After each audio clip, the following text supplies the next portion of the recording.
Voilà, monsieur, assalamu alaikum. Comme vous le constatez, merci de la fidélité. Ce matin encore, 3 sacs de riz, 2 sacs de sucre. Alors, ça vient de, bien sûr, du Genève. Hein, voilà. Au Sonna de Genève. L'association Sonna de Genève. Ce n'est pas la première fois de nous soutenir pendant le mois de Ramadan. Donc, c'est nos partenaires qui nous financent énormément. Donc, nous invitons nos partenaires de confiance de faire autant.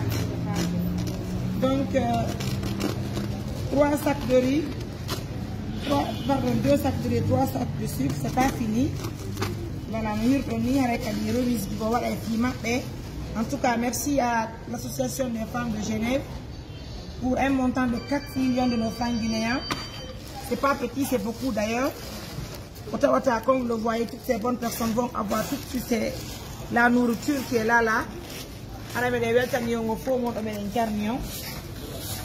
En tout cas, merci pour la confiance. Merci pour l'attention.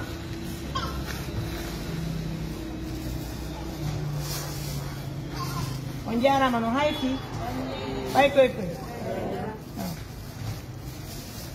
Wadi adi ko sanminama dum do ko mojo bere wiete le sonnabe ko mojo bere sonnabe on de Genève addani men dum do fiyo men okkor musibe meden men fi suma yen o be no waltade men murade muddu aro so yende ettude bodoji di wona fal ettugol bodoji din tun ko fi yara yobe andu golle ko be jotti kon ko haqiqa be andu kadi yara jango si men falama e wallahi men sans problème donc ngani ko feddi gon en ga maison do ka ngana julbe ala be fop yuno be andi wona sama kala jokkude ane no falde yo latoro ni woddo ni fayda yo bon jonno ste woni hide wadde seedeji men inde gollude ara ide andi don problème wo jokka ara ko teddu galle modo nani ara mo be won kadi ko hebi wona yo yaw be ko hebi ko jippi barkide woni ka maro woni ko sukkar ay nyande fini wetto e wada sen hebaadi hande o hebay jam ana setani jokkale nani on gato mesa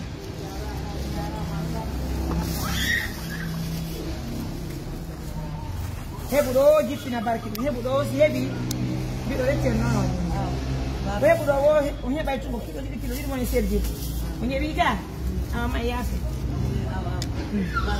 barkan yome wodu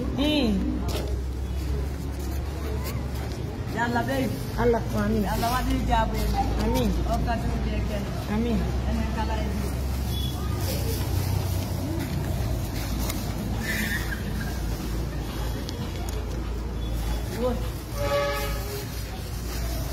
Pepe fue océano ya foto.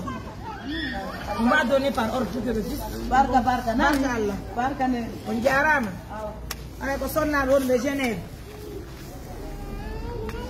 Pepe fue océano. Mawbe. On jarama. Al barka mo. Ya en cena, on va être rapide.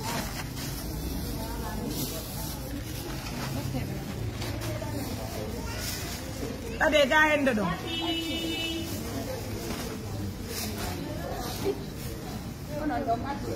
On va donner ceux qui sont malades.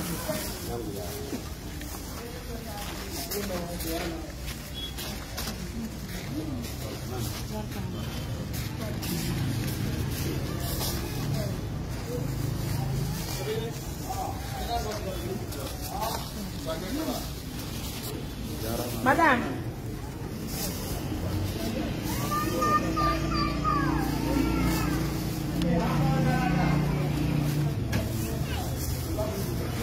On be bumbe la on do to be ka. Awona kadara ne do. On. Ndeni no polo. Alors ya wali nani? Albarka monna.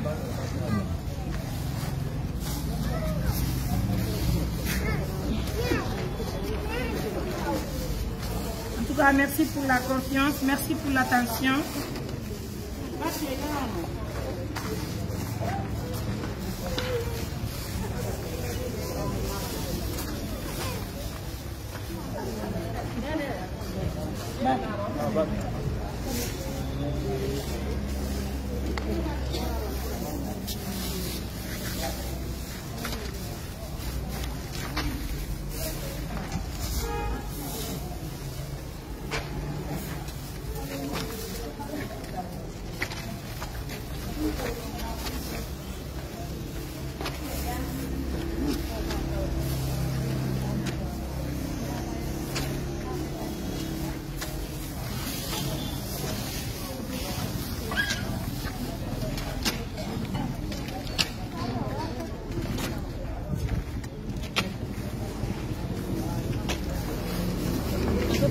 Dito Camaro, no? Dito Camaro. Oh, no, parto de garan mo ko giro. Yung naman ay.